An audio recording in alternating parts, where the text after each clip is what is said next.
Breaking news out of the NFL. The NFL has suspended 5 players for violating the league's gambling policy. 4 of those players are from the Detroit Lions, including wide receivers Jameson and Stanley Berryhill.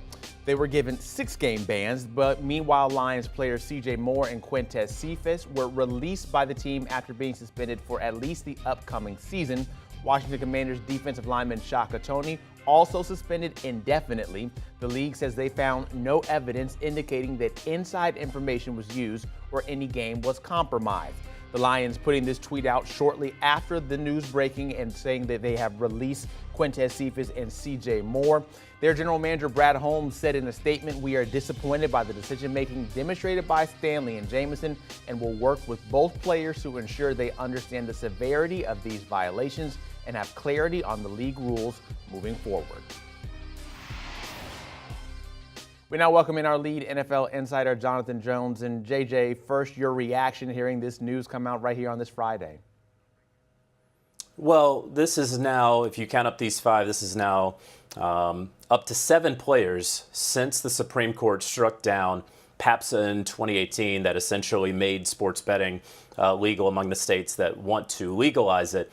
First, it was Josh Shaw in 2019, and then, of course, Calvin Ridley when that suspension came down, and both of those were indefinite suspensions of at least a year. And so now, today, we see these 5 coming down. It was interesting, of course, that not all were indefinite suspensions, and the Lions release, along with some reporting that I'm able to do, why is it 6 games for Jameson Williams and Stanley Berryhill? Well, it appears that they did not bet on NFL games necessarily, allegedly, but that they allegedly bet on non-NFL games from an NFL facility. So whether that's the training room or the locker room or the practice field, who knows? That is unclear at this moment, but that explains the discrepancy why we've had, out of these 7, 5 indefinite suspensions of at least a year, and now these 2 of just 6 games. So that explains that. The next question, the logical question of how the NFL find out. Well, the league is not saying, and you can derive your own conclusions based off of that. Of course, I would assume that the league does not want everyone to know the methods that they can use in order to discover whether players, coaches, employees are betting on NFL or non-NFL games from an NFL team facility. I can tell you, when you go back to the Calvin Ridley suspension, they worked with Genius Sports that sort of protects the integrity of NFL games. It's unclear if they were involved in this whatsoever, how this was actually found out, but that explains the difference, at least, in the indefinite suspension versus the 6 games. What can you maybe say now, coming off the heels of a year ago with Calvin Ridley in a situation, and now the NFL having even more players now being suspended?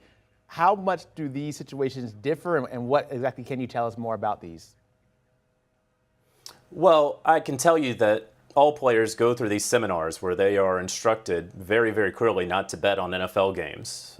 If you do that, I think there's enough evidence now that you'll probably get caught, and very clearly the punishment, the risk is not worth the reward. Now, I know that a lot of folks are going to point to the NFL's relationship with sports betting partners, and they're going to see all of the millions and millions of dollars that the NFL and its clubs all bring in, and point out the hypocrisy, or at least perceived hypocrisy, in this. Of course, the NFL has a right to protect the integrity of its game, because you are not going to make as many millions in the future if folks can't trust that those who are playing the game aren't all on the up and up. And I'm certainly not accusing anyone involved in these suspensions of not being on the up and up, but there's always the perception when you get involved with betting on NFL games. And it's unclear if they bet on games that they played in, if games that friends of theirs played in,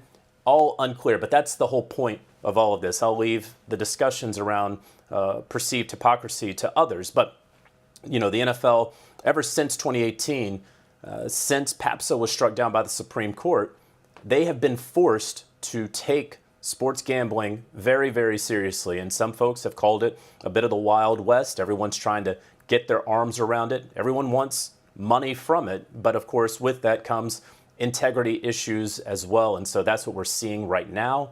Again, I'm fascinated to learn the NFL's tactics on figuring out exactly how they ascertain this information. But of course, they found it out. You see the list of the 5 players that were suspended, and of course, immediately jumps out the Lions that they were hit hard by this, already taking action, cutting 2 of the players. How does this affect their plans from a football perspective going forward as we look ahead to camp and then projecting even further towards the season?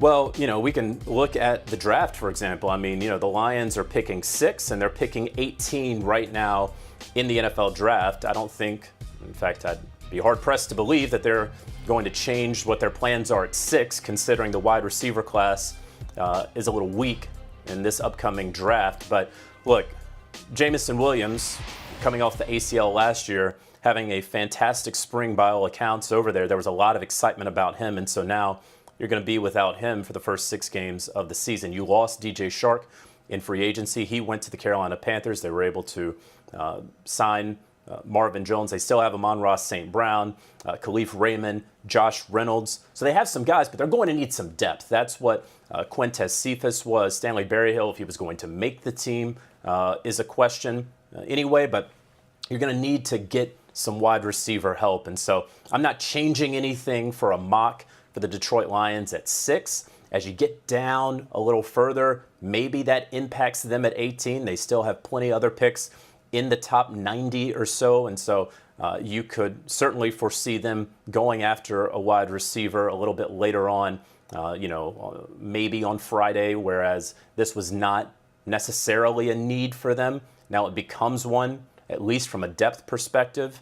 We know that the free agency class wasn't very strong at wide receiver. The draft class is not very strong at wide receiver. And so it's a blow to the Lions, no question about it. So many high hopes for Jameson Williams. Really, last year was a redshirt year for him coming off the ACL, suffered at Alabama. This was supposed to be a blossoming year for him in an offense, retaining offensive coordinator Ben Johnson, one of the best offenses, highest scoring offenses in the league last year. It's a blow to the Lions, there's no question about it. It is going to impact their draft plans, I would have to believe, but it is not by any means a death blow to the Lions and their offense moving forward.